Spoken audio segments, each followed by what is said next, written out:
Hi, welcome to this bite-sized mini-series on how we can use PNG files within our digital junk journal pages.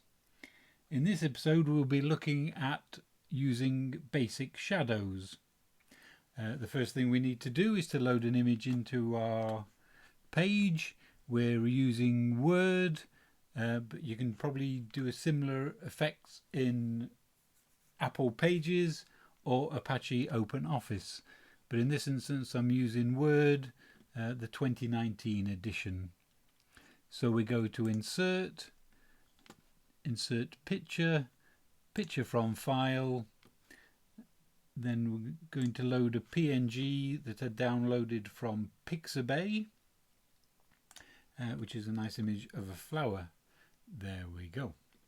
Now remember, the first thing we always do when we load an image into Word is we need to unpeel it from the page, because at the moment it is stuck down in the one spot. If you try and move it, it'll just snap back.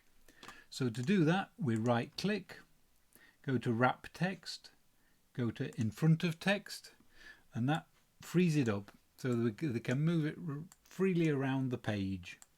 The next thing we need to do is to make this one smaller because it's occupying the entire page.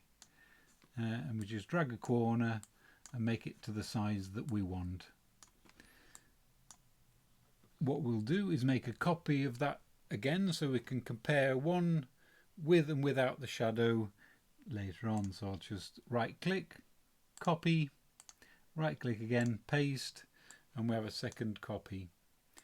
As we know, a PNG is basically just a fussy cut JPEG.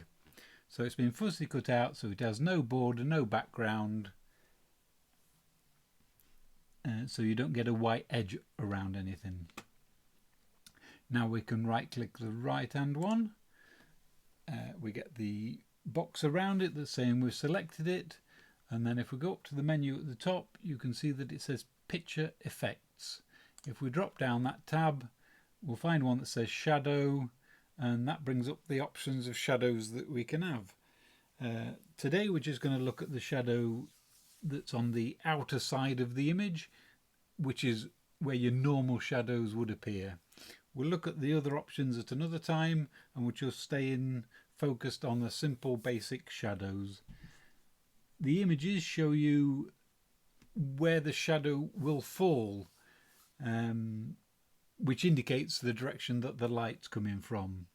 In this instance we'll go for the bottom left hand one, which says offset top right, and if we click on that, the image on the right now has a shadow around it. It's quite tight in, so it's not particularly clear, but you can probably make out the difference between the left and the right hand one. Because the shadow is the top right, it means that our light is going to be coming from the bottom left. If we insert other images with other shadows, we should use the same setting so that the shadows are all going the same way. If we put shadows on a different side, it just doesn't look right to the eye. Even if we don't know what's wrong, it just won't look right. And to demonstrate that, we'll put a shadow on the right hand one. So we select that, go to picture effects, go to shadow, and this time we shall select bottom left. Now that, because it's bottom left, it means the light on that flower is coming from the top right, and next to each other they don't quite look right, because our brain knows that light generally only comes from one direction. So we'll right click on that again, go to picture effects and change that shadow to the top right, the same as the other one. Now both those images should now look the same. Now what we can do is, if we click on one of them and we go to the top right on the menu bar, it should say format pane. If we click on that, it gives us various options that we can change on our shadow. The first one that we should look at, which is probably the most important, is the size. It's set at 100%, and that's kind of the default setting. And if we go up in size, if you watch the left hand image, you should see that the shadow gets larger. Now, obviously in the normal scheme of things, when you have the sun in the sky, the length of the shadow depends on two things: the height of the sun and the height of the object. Because we're working on a single one plane page, our light is fixed. So the only thing that changes the length of the shadow is the height of the object or its height above the page as we see it. So if we increase the size of that shadow, it makes that flower stand out more from the page.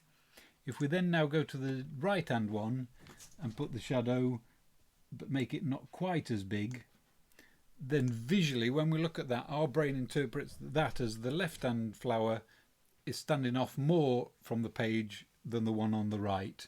And I hope that's coming across on the screen.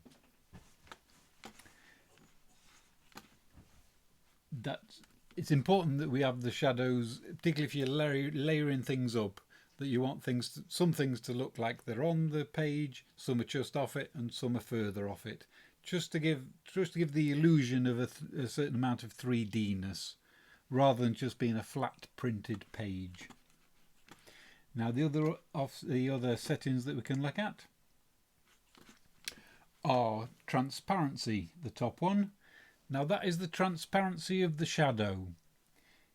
If you had no transparency on it, the shadow would be pure black and you wouldn't see anything underneath it.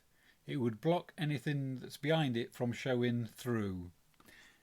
Obviously, if we've got a background that we do want to see, you turn up that transparency. The default is 60%, and at 60% we would see something behind that. If it was behind, it would show through the shadow. Obviously, you can go all the way up and up and up and up and make it more and more transparent, and you would see more and more of the background showing through, but you would still have a degree of shadow. So we'll put that back to the default at 60%. The next one we can look at is blur. Now that is the sharpness of that shadow. If we were to put that down to 0, you'll see that shadow is very sharp edged. Normally shadows aren't that sharp edged unless you've got a very bright light. So you can change the degree of the blur so that it fits in slightly better. See that one now, the left hand one looks more pleasing to the eye perhaps than the right hand one, which has a very sharp shadow. The next thing we could change, and we'll click on the right hand one for this and demonstrate that one, it's the distance. Now that is the distance that shadow is offset behind the object. If you would increase it, you'll see that shadow moves away from the light, which also gives a degree of that flower now looking like that it's well off the page, because there must be a certain distance between it and its shadow. So you can play with all 4 of those settings until you get one that you like. Now the very last thing that we shall just quickly look at on basic shadows is the colour of the shadow. At the top you can see again it's got presets, which sets the direction that the light's shining from, and the colour. If you have a theme that's predominantly yellow, then you can select the shadow as a yellow colour. Now you can see that's changed on the right hand flower. If we had a colour scheme that was predominantly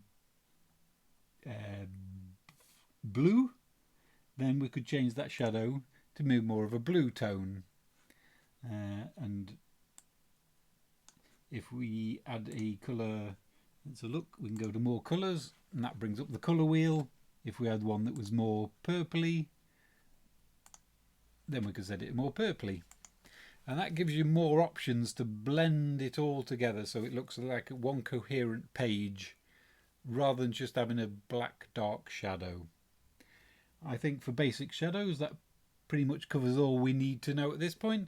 Join me next time and we shall look at different versions of shadows and more things that we can do with PNGs in our digital pages. Just before I go, we'll just have a look at that in operation in a proper digital page rather than just a flower that we've inserted on a blank page. We'll open another document. And there we go. That is a lace JPEG, which was from TaylorMade Journals, and it's in the Rose Garden. It's in the Vintage Lace Paper Set 1. That's the background, the lacy background. And the flower images are from TaylorMade Journals on Etsy, Rose Garden PNG Kit 1. Now, the one on the left has no shadow on it at all, and the one on the right has some shadow that I put in before. And you can see that the one on the left has a bit more life to it, because it's got a shadow, it looks like it's standing off from the lace, rather than the one on the left, which looks kind of flat to the lace. Again, if we were to change the colour of that into a more pinky, too pale, more that sort of colour, you can see that we can create a shadow around it. Let me zoom in on that a bit more so you can see.